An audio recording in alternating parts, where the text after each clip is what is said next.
Welcome back, guys. So intake manifold cracked as suspected. Well, it's not cracked. Sheared a bolt. I'll show you it's off now.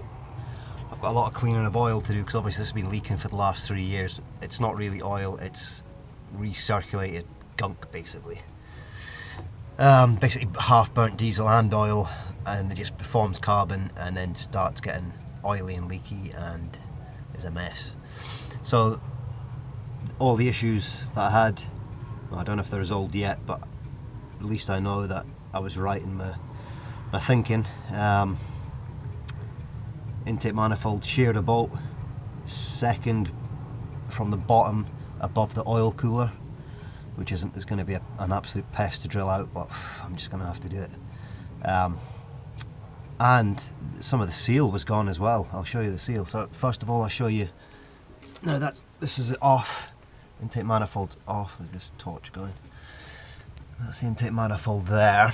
That's all carbon and shit from the exhaust that needs to be burnt out. I'll have to clean the face of this. You can see where the old seal was. Now if you look right there, just above that little black pipe, there's the sheared stud or bolt or whatever you want to call it. And if we go and have a look at the actual manifold itself, so that's where the bolt was, completely gone. The top of the seal there is completely gone, and look at this here, that's gone as well. So obviously just, I don't know what's happened there with the seal, like, but I would say probably just pressures blowing that out, ripped it away. I don't know, unless it's been off before and this is like an instant gasket somebody's melded into that gap. Let's compare it to the other one, the new one. Thank God I got a new one, and it's the same shape and everything. So if we have a look here, that's the bolt there. It was gone. Well, it is gone. Sheared completely off, leaking like billio. And in fact, some of the actual, see, if you look at the stud, how it has a little round housing there, you see, that's completely gone here. That's flat. I take it that's just because the stud's not being pushed in, that's got being pushed back by pressure as it's opened up. So this one, nice new seal, which I'm going to take out and give it a bit of a clean and an oil.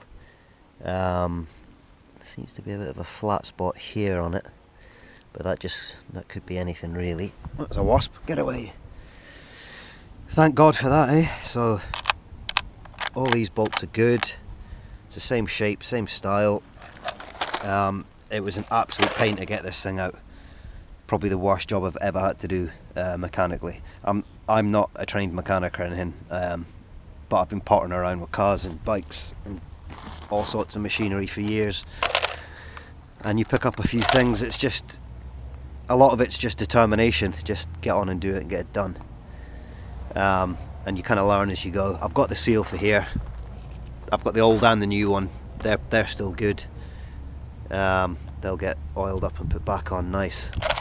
I'm just considering, I don't know if I should add an extra piece of sealant to that or not. I've got some instant gasket, but tricky one. Pretty sure that's a decent seal and it's going to hold up.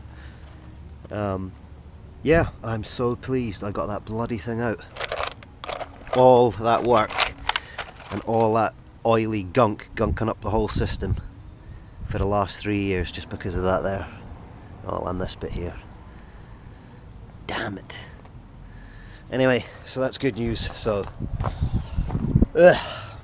getting tired now, but I want to try and get it back together as much as I can tonight anyway. It's been honestly, trying to get that out was an absolute nightmare. There's an oil, it looks like an oil return pipe from the top of the head. That was a challenge to get off in itself. But yeah, I'm really pleased. Just have another quick look in there. So if you're getting issues, guys, with codes on your computer, low vacuum pressure, low turbo boost, NOx reading, MAF reading, you name it, this problem has thrown up every code this van probably has. Well, it hasn't. It's thrown up 14 different codes. I couldn't even tell you. I couldn't rattle them off, like, but it's thrown up a lot of codes.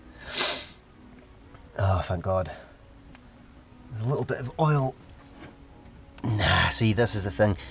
You don't want to get, see that oil there, here, that's actually been blowing up the way. It's been getting forced around the engine. Look at the oil down there. Because the mechanic Mark actually thought the oil cooler was leaking. There was that much shit coming out, but it's not. It's unfortunately, oh well, fortunately, we found the problem, and it's just been half burnt, cruddy diesel. I mean, I could probably clean them, but I'm not willing to do that, to be honest, because you don't want any of that crap going back in the head. You'd rather leave it there and burn it out. You can get additives to put in that kind of clear that out. So I'll probably, well, I'm going to clean the face of it because I need to do that for the seal, but I'll stuff some rags in there. Try and not get any brake cleaner in there, otherwise she'll be popping and banging when I start it up. But that's your problems. Any vac problems or code problems, there's two areas to look at. One is the back of the water pump. There's a fuel a vac line, and if it's not that, if you've got like a on acceleration and you're losing power, it's has to be this here.